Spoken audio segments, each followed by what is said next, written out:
What's up, everybody?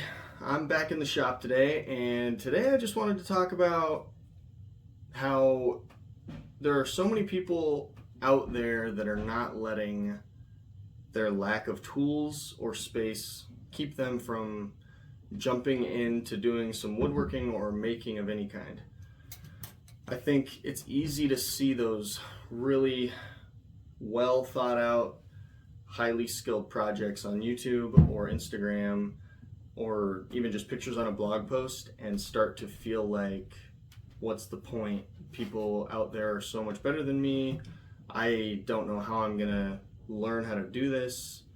I don't have the right tools, and we come up with so many reasons not to do something because, let's be honest, it's just easier to sit on the couch and watch someone else do it on our phone, but you don't get the same level of satisfaction. And yeah, I love watching those videos too, but are you just watching them wishing that you could do that? Or are you watching them thinking, oh, that's a really cool idea, maybe I should try that next time I'm down in my shop, or next time I get myself a hammer and a chisel? These skills don't just happen on their own, and you know that just as well as anybody. But if you're not gonna even try, then you're missing out, because there's a large amount of satisfaction that comes from trying. I'm reading a book by Seth Godin right now called The Practice, or Practice, and it's just several small chapters about why the practice matters more than the outcome. Important things are hard to measure with the results they create. You need to commit to the consistent practice of whatever you're doing, whether it's woodworking, writing a book, or running a marathon. Anything that has a big goal attached to it, there is a day in, day out grind that people have committed to regardless of the outcome. There are so many runners who will never win a race, but they still give it their all, and the practice is worth it. There are so many people who are out there trying to build things, and sure, they might not ever be considered like a really high-end skilled fine woodworker, but they find joy in practicing, even if the outcome never lives up to what people want to see, but that's just it. People want to see you trying. People want to see you figuring things out for yourself. You don't have to share it like I am on YouTube, but even just sharing with a close friend or a family member of something that you've tried, they'll see the light in your eye when you start talking about something that you're proud of and that you're excited that you did. I find that I get really amped up and excited when I talk about things that I'm excited about, naturally, but when I have a brother-in-law that I talk to, and he and I will just kind of fuel each other's desire to get up off the couch and build something or make change happen. And while you can get kind of cyclical about just being pumped up and not doing anything, I think that there's something important about that aspect of it, being excited, sharing what you're excited about.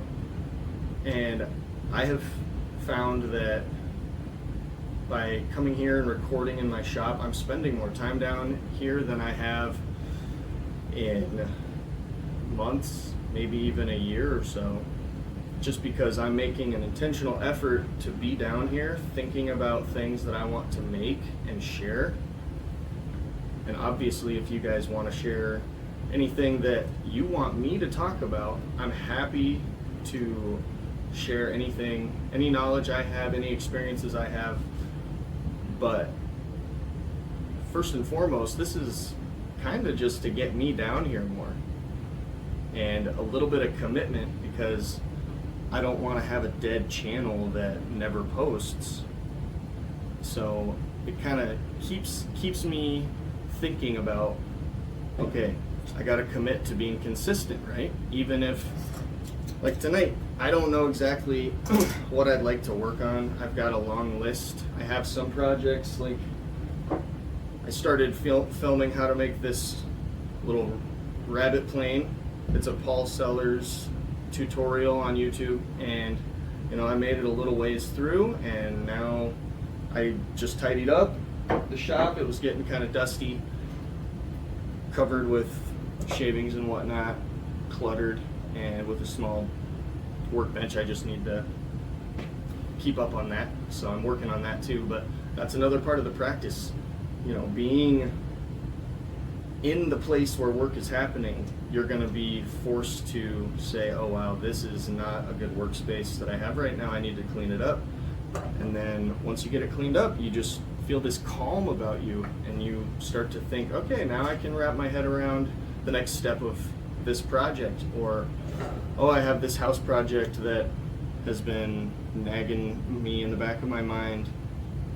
Maybe now that I've got a space that I can kind of quiet my mind and just think down here, I can actually, make that list to go to Home Depot and get the stuff for it. Or maybe you already have the materials, you start planning it out more in depth.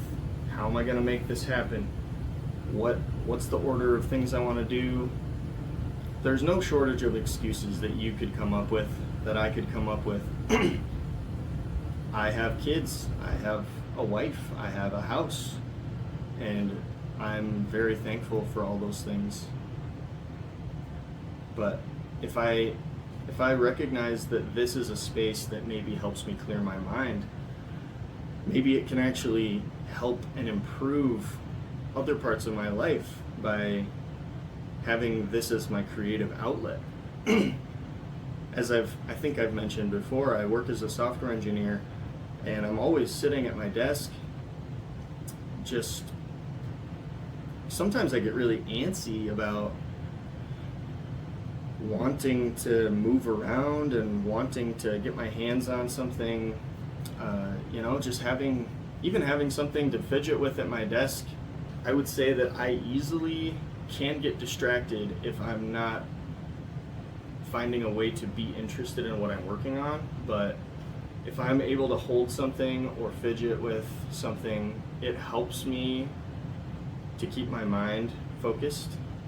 And this is a great way for me to just focus on one thing completely, something that I get excited about, that I want to try new things.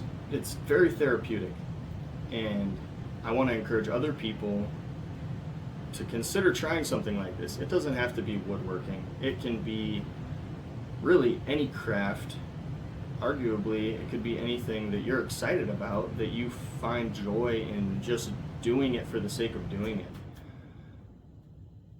Because so many things in this world right now are results oriented, and while that has its place, there's also a place for the creativity, the art, the beauty of making things that might not be the most efficient method, might not be the fastest way to do something, but this kind of space isn't meant to be a manufacturing plant. This is not where I'm going to crank out hundreds of the same exact thing. This is where I'm going to meticulously focus on the small details of one project. Sure, I can make another one, but I'm not, at this point in time, trying to batch out a ton of the same thing. Again, that has value, but that's not the purpose that I'm trying to create in this space for myself. We get caught up in feeling like we need to be productive all the time. And sure, this is one way to be productive potentially, but it also is not just getting a chore done. This is oftentimes the opposite. I come down here and I'm just letting the wheels spin in my head, let the gears turn, let the ideas come out. I'll get a piece of paper and just sometimes brain dump the things that I've been thinking about, and then I can prioritize from there. But I just want to make a space that I enjoy being in, going to. It helps me get that creativity going. I hope that you find inspiration in the space that I'm trying to create here. I want other people to feel empowered to give it a go. Whatever it is that they have been making excuses for, whatever you have been making excuses for. Even if you don't have a bunch of money to drop on it right now, what's maybe one small thing that you can think of working toward? Maybe there's one little tool for your craft that you could get to get started, and just learn that one tool really well. I arguably still have a lot to learn about how to use a simple chisel. My saw cuts still wander. They're not always perfectly straight.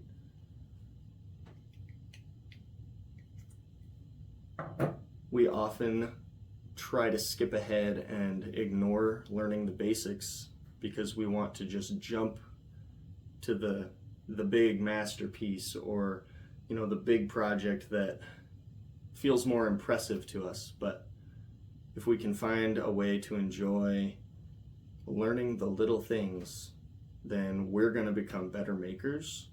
We're going to feel more accomplished. We're going to know more about the tools that we're using, which in turn will make it that much easier to say, oh yeah, let me go try that real quick. I already know how to use that tool really well, so I'm familiar with the process, rather than looking at a pile of 20 tools thinking, oh, I've never used these. I don't know how to sharpen this tool. I don't know how to lay stuff out. I don't know how to measure properly. I don't know how to transfer that design.